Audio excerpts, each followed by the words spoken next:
Todos nós nascemos como pequenos bebezinhos, vamos passando pela infância, adolescência, juventude, aí chegamos na nossa vida adulta, vamos para a terceira idade, a idade dos vovozinhos, e aí viemos a falecer.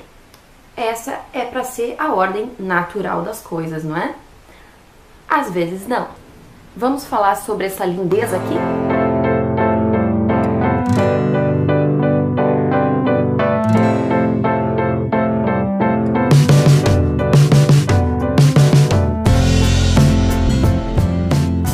Oi, gente, eu sou a Franciele Machado do projeto Bookish Brasil e hoje, depois de procrastinar horrores, eu quero fazer a segunda resenha aqui do canal. O livro de hoje é esse pequeno conto chamado O Curioso Caso de Benjamin Button, escrito pelo Francis Scott Fitzgerald. Primeiro, deixa eu comentar um pouquinho sobre esse autor. O Fitzgerald, na sua melhor fase de produção literária, pertenceu à chamada Geração Perdida. O que era isso? Era aquela geração de escritores que observavam a alta sociedade, estavam no centro dessa sociedade, ao mesmo tempo às margens. Essa geração de escritores veio logo antes da Grande Depressão, porque eles tiveram seus maiores sucessos na década de 20, e a Grande Depressão nos Estados Unidos começou em 1929, portanto início da década de 30 já. O Fitzgerald, ele nasceu filho de uma família abastada, vamos dizer assim. Filho de uma boa família, uma família da alta sociedade. E ao mesmo tempo que ele tinha fascínio por essa sociedade elitizada, ele também via muitas fontes de crítica nessa sociedade.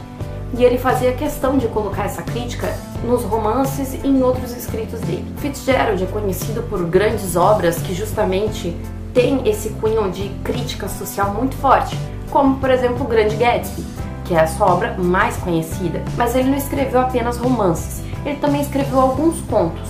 Um deles foi O Curioso Caso de Benjamin Button. Fitzgerald também se considerava um escritor fantástico, um escritor de fantasia. E assim, O Curioso Caso de Benjamin Button foi considerado por ele, na época da escrita, como uma fantasia crítica. Então, ele via esse livrinho como uma fantasia criada para criticar a realidade.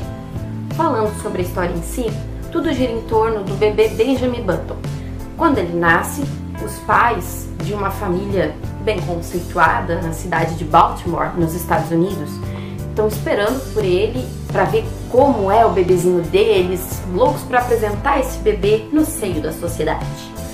Mas quando o bebê nasce, o pai já toma um senhor de um choque, porque ele vê que o bebê tem barbas brancas e compridas, o bebê é grande demais, mal cabe no berço, o bebê nasce falando e não basta apenas falar, ele reclama de tudo, ele é ranzinza, ele quer algo para comer, ele não quer mamadeira, ele quer roupas decentes para vestir ao invés de uma fralda, enfim, ele tem todas as características de um senhor de idade já no final da vida.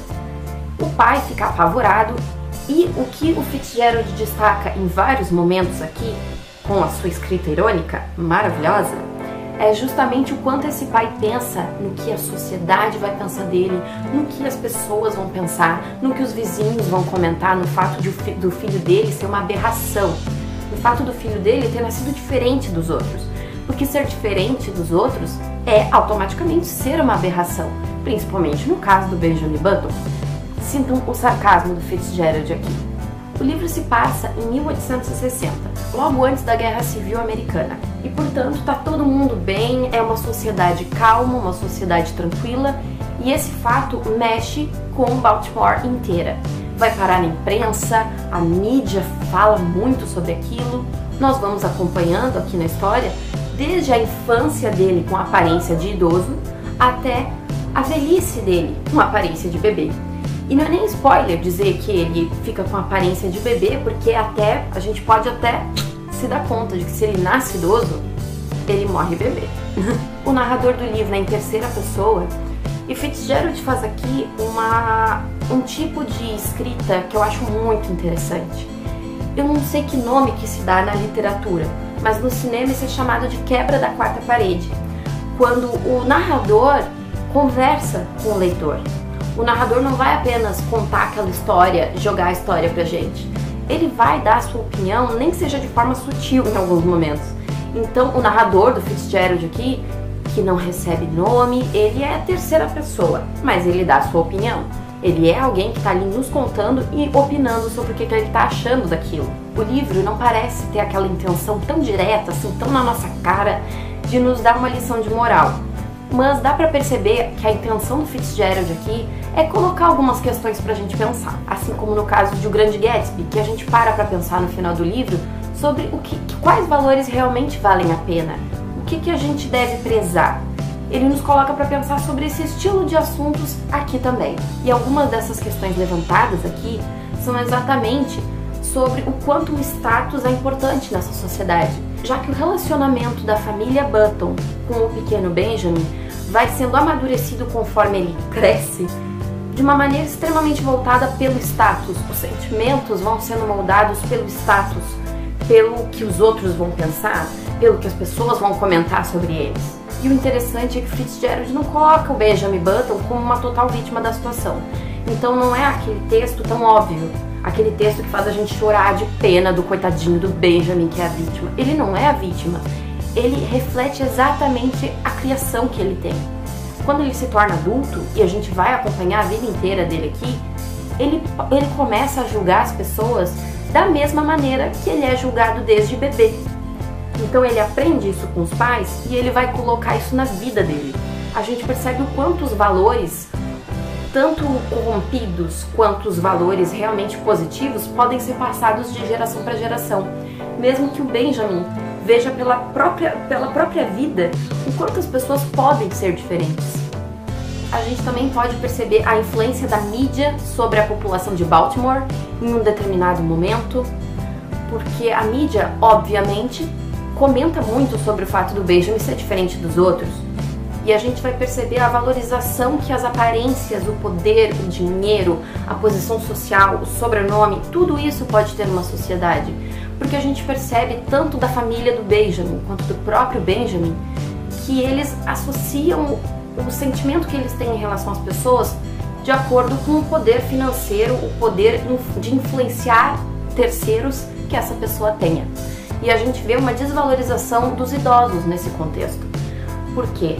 Quem é idoso é visto como uma pessoa que não serve para nada, uma pessoa já descartável, já que não se sabe, digamos assim, que está em prorrogação do seu tempo de vida. E a gente vê isso em todos os personagens. Quando eu faço uma leitura, eu gosto muito de pegar aquela situação que aconteceu no livro, não importa se o contexto histórico é 1860, como é nesse caso, eu gosto de pegar alguns temas e refletir a respeito do mundo que a gente vive agora. Então, essa questão de não aceitar uma pessoa só pelo fato dela ter diferenças físicas é uma questão extremamente atual, que Fitzgerald levanta aqui, e ele escreveu esse livro em 1922, se eu não me engano. A gente percebe hoje em dia, no mundo que a gente vive, que obviamente ninguém vai nascer idoso, até onde a gente saiba. Mas se uma pessoa nasce negra, ela é diferente da gente. Se uma pessoa nasce com anencefalia, ela é diferente da gente. Meu Deus, tira essa pessoa daqui. As pessoas enxergam assim.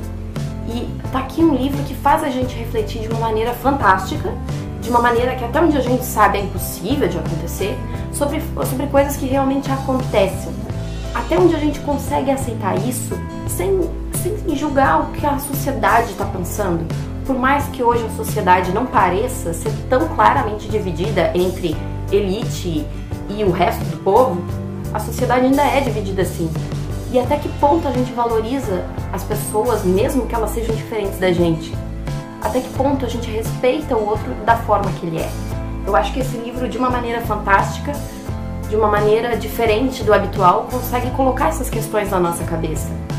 Consegue nos fazer pensar a esse respeito e consegue fazer a gente se colocar no lugar dos personagens à volta do Benjamin.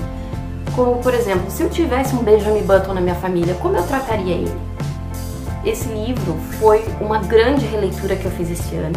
Apesar dele ser tão pequenininho, é uma história que eu gosto muito. E é bom citar que, para quem assistiu o filme também maravilhoso, com o Brad Pitt, não é a mesma história. Não vou dar spoiler, juro. Mas não é a mesma história. São formas diferentes, através de artes diferentes, de colocar uma história que rende tanto um bom filme quanto um bom livro. E eu vou dizer pra vocês que eu amei esse conto, mas eu chorei assistindo o filme. Então o filme é muito mais puxado pra emoção e muito mais puxado pra justamente colocar a gente pra pensar e colocar o nosso coração pra palpitar, entende? Então eu indico muito essa leitura. Futuramente, quando o blog for ao ar, vai ter uma resenha escrita lá, onde eu falo um pouco mais sobre a minha experiência assistindo o filme também. Ter lido esse livro há anos atrás já foi muito incrível, foi uma experiência que me fez entrar no mundo da literatura com mais vontade ainda. E reler esse livro esse ano me fez enxergar ainda mais pontos onde a escrita do Fitzgerald cativa a gente. Então eu recomendo para todo mundo, mesmo que não tenha lido O Grande Gatsby, que comece por Curioso Caso de Benjamin Button, porque é uma boa porta de entrada, é pequenininho, então é bom de ler, é rápido de ler. Nessa minha edição aqui, ele tem basicamente 50 páginas, então ele é metade do livro. A outra metade é o conto chamado Bernice Corta o Cabelo, que também é maravilhoso, eu já li e recomendo demais. Se vocês quiserem resenha só do Bernice Corta o Cabelo, aí deixem nos comentários, mas eu já garanto pra vocês que é uma leitura incrível. E tão satírica e tão cheia de crítica quanto o Curioso Caso de Benjamin Button, quanto o Grande Gatsby e quanto toda a obra do Fitzgerald. Então, recomendo muito pra vocês, só amor nesse livrinho, e espero que eu tenha sido bem direta na minha resenha, porque às vezes eu tento a falar muito, mas enfim, já peço desculpa. E espero que vocês tenham gostado do vídeo. Se gostaram dessa resenha, se ficaram com vontade de ler o livro, deixe seu like. Se não for inscrito aqui no nosso canal, inscreva-se, porque volta e meia tá saindo vídeos novos. Eu ainda tô pegando a manha do YouTube, mas eu juro que uma hora dessas eu consigo fazer um cronograma e publicar toda semana. Então eu espero que vocês tenham gostado do conteúdo. Até a próxima. Beijos e tchau!